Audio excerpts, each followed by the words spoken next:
figured now would be a good a time as any to do something that Sai's been harping on me to do for a small while now, and that is to review one of his fan fictions on my channel, just to see what I can get out of it. So I chose one of his first, and sorry to say, but one of his worst fan fictions that he wrote, simply because of the fact that he was just recently new to the world of writing. So if you guys want to go check out Cutie, Crusaders Forever, down below, click on the link, all that good stuff. I'll be here waiting until you come back. If you press the little pause button in the corner, I will sit here indefinitely until you come back. So have fun with that. Alright, so getting onto this story, Cutie Crusaders Forever, unfortunately, the first thing you need to realize is this is a sad story about sad stuff. And besides that, I have nothing else to add to it. Honestly, I am not the best person to be reviewing a story that is based solely on emotion. The emotion is supposed to inflict upon the reader because I really don't care.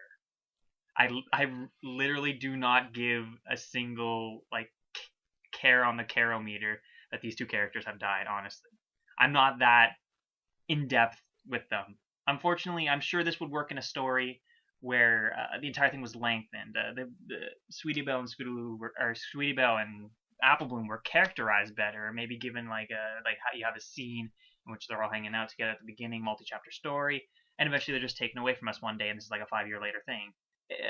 One of the things is Sai doesn't explain how they died, so it's up for interpretation. So if you wanted to keep that up for interpretation, he could have several chapters of them all hanging out and doing their thing, and then the 5-year later thing where they're all dead, and you're just like, what the hell happened in between? But at least you care, and I don't care, and unfortunately, when I don't care about the characters, what they're going through, what happened to them, what's going on, then I'm not invested in the story. When I'm not invested in the story, it's not a good read. Now, Sai is my friend. I will admit, well, he's kind of sort of my friend. Okay, Sai is my friend. I will admit that. And I feel kind of bad for ragging on him like this, but I promised I would be completely, I wouldn't take into consideration the fact he's my friend when I'm reviewing this. I promised him that. I said I will pretend that I do not know you in the slightest. And if I read this by anyone, unfortunately, I would not give it a thumb up. I would not give it a thumb down. I would just say it's a story. It's a story someone wrote with the intention of being sad.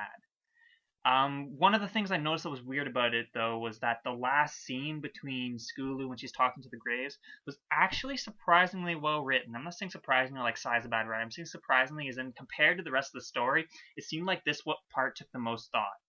And what I'm thinking is that maybe Sai wrote out that scene and then kind of wrote everything else before it, like, there's my intro.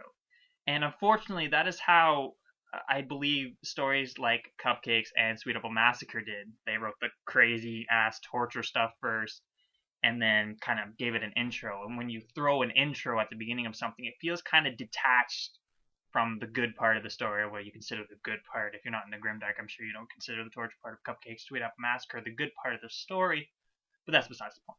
Now, what I'm saying is that this part was good, but the rest of it seemed kind of detached from it, like it could have been a part of a different story or something. And that's not to rat on him, but I'm just saying that it was kind of weird to read.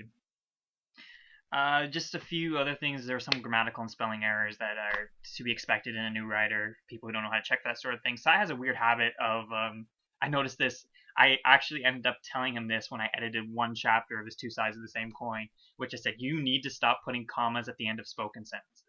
Because he would write a sentence in quotation marks and he would end it with a comma instead of a period, and then said Applejack or whatever, said Rarity.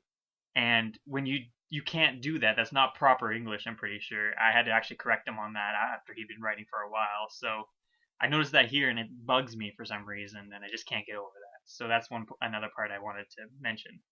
But the story is not bad. I'm not saying the story is bad, but I'm not saying it's like the best thing I've ever read.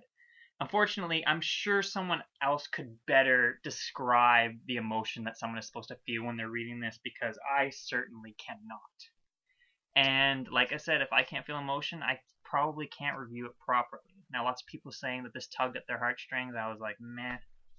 So I think that's all I have to say, really. One of the only things I noticed was that